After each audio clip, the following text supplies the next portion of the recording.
ઓમ શ્રી ગણેશાય નમઃ. ઓમ વિષ્ણવે નમઃ. જય શ્રી કૃષ્ણ. શ્યામની પ્યારી ગોપીઓ, આપ સૌનું મારી ઓમ ડિવાઇન કથા યુટ્યુબ ચેનલ પર હાર્દિક સ્વાગત છે. શ્રીમદ ભગવદ ગીતાનો 15મો અધ્યાય પુરુષોત્તમ યોગ તરીકે ઓળખાય છે.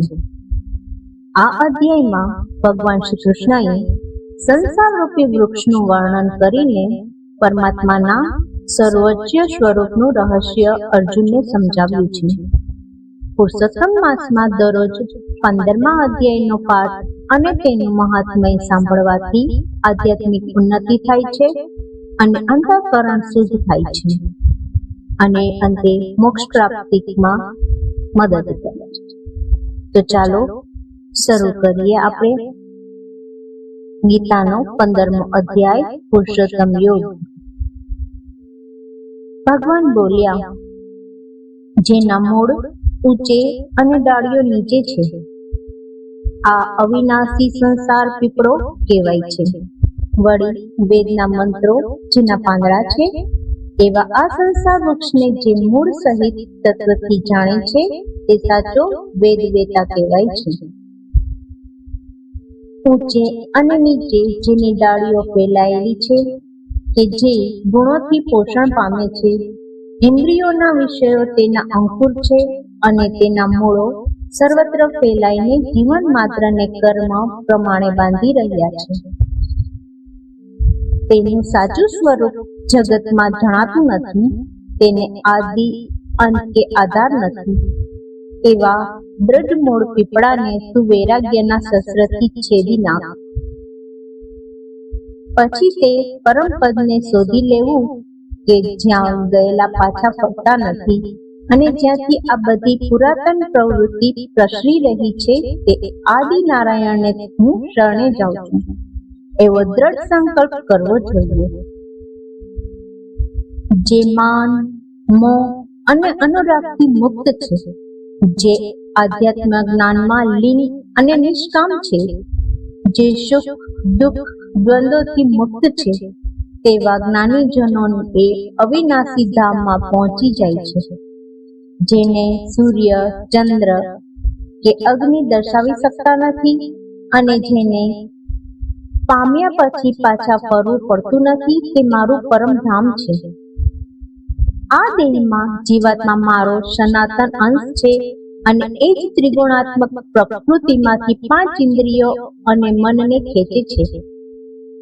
જીવાત્મા દેહ તજીને નવો દેહ ધારણ કરે છે, તે સમયે જેમ વાયુ ગંધને લઈ જાય છે, તે મન અને ઇન્દ્રિયોના સૂક્ષ્મ તત્વને સાથે લઈ જાય છે.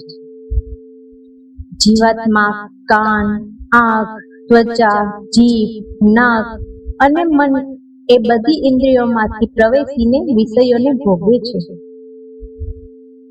જીવને દેહ ત્યજ્યા પછી કે જીવતા ગુણોને ગ્રહણ કરતા કે વિષયોને ભોગવતા તેને મૂઢજનો જાણતા નથી, પણ જ્ઞાનીજનો તેને તત્વથી જાણે છે.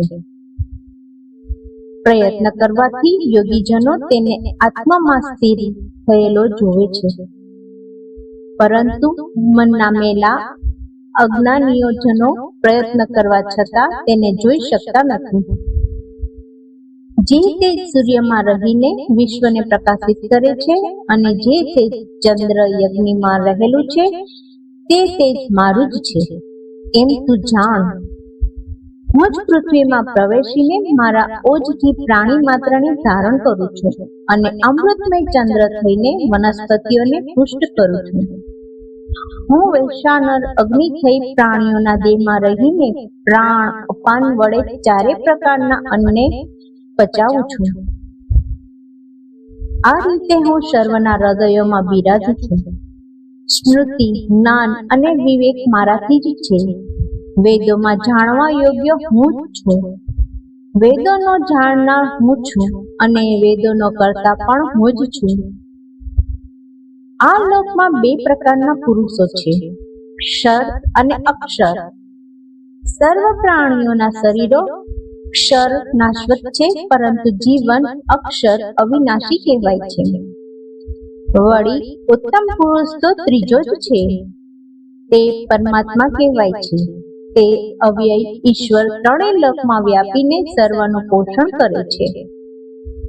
કેમ કે હું ક્ષર ભૂતો અને અક્ષર જીવાત્માથી ઉત્તમ છું. તેથી લોકોમાં અને વેદોમાં પુરુષોત્તમ નામે પ્રસિદ્ધ છું. હે ભારત, આ પ્રકારે તત્વથી જે જ્ઞાનીજનો મને પુરુષોત્તમ જાણે છે તેઓ સર્વજ્ઞ છે અને સર્વભાવ વડે તેઓ મને જ ભજે છે. હે નિષ્પાપ અર્જુન, આમ આ ગુહ્યમાં પણ ગુહ્ય શાસ્ત્ર મેં તને કહ્યું છે.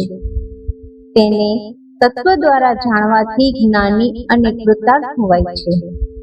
ઓમ તત્સત. પુરુષોત્તમ યોગ સંપૂર્ણ. બોલીએ પૂર્ણ પુરુષોત્તમ ભગવાનની જય. હે પ્રભુ શ્રી કૃષ્ણ, આ પવિત્ર પુરુષોત્તમ માસમાં ભક્તિ, શ્રદ્ધા અને સારા કર્મ કરવાની અમને બધાને શક્તિ આપજો. જે કોઈ આ કથા શ્રદ્ધાથી સાંભળે કે કરે તેમના તમામ દુઃખ દૂર થાય અને તેમના જીવનમાં સુખ શાંતિ આવે.